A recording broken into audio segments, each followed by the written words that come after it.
What up, y'all? Lastman, aka L-Man the Panty Melter, and the gods of 3-4 believe blessed your mans with the opportunity to sit down and dig through this Halo 4 campaign mode. Now, as usual, the story centers on the Master Chief, and there's no doubting that, and there's no question that 343 is worthy to continue one of the most successful series in video game history.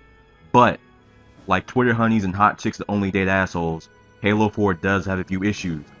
But it's really not even anything to worry about because the good far outweighs the bad.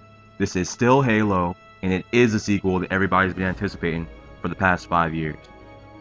Now, from the moment you gain control of Master Chief, it's clear that 343 has been taking community criticism to heart since the release of Halo Reach.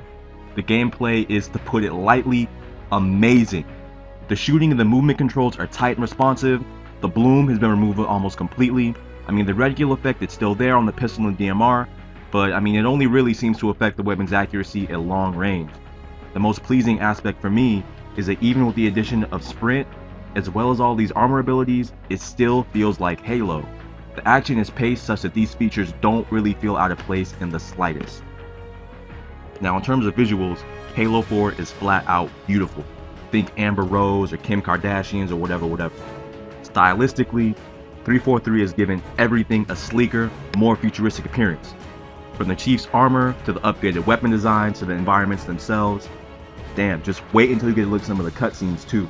At one point in the intro, I literally had to do a double take because I was convinced I was watching live action. This is the pinnacle of 360 graphics right here. Now, one thing I really got to give 343 credit for is the audio. From the sound effects on the weapons, to the soundtrack of the game itself, everything to me is a massive improvement. Literally every single gun in this game sounds exactly the way you'd expect it to. I mean, just wait until you get a shotgun and blast an elite's jaws off, have you feeling like Terry Crews in The Expendables beat. But every weapon can be put to good use. Every single one. Despite that, one huge complaint I have is that with all the amount of shooting you're going to be doing, especially on those higher difficulties, the ammo counts for these guns are extremely low. Especially for the more useful weapons like the Pro Pistol and the DMR. I mean, come on 343, you couldn't bless the god with another clip or two? Now, the last point I want to touch on is the storyline itself. In terms of the plot, I can't go into too much detail without spoiling things for you guys, but I will say that anybody who doesn't keep the Halo fiction will be lost for the first few missions. I think that 343 could have anticipated that some of the fans would have been lost given the story development and done something to clear up the identities and motivations of some crucial characters. But if you're savvy like Jack Sparrow, the plot development will keep you intrigued and engaged.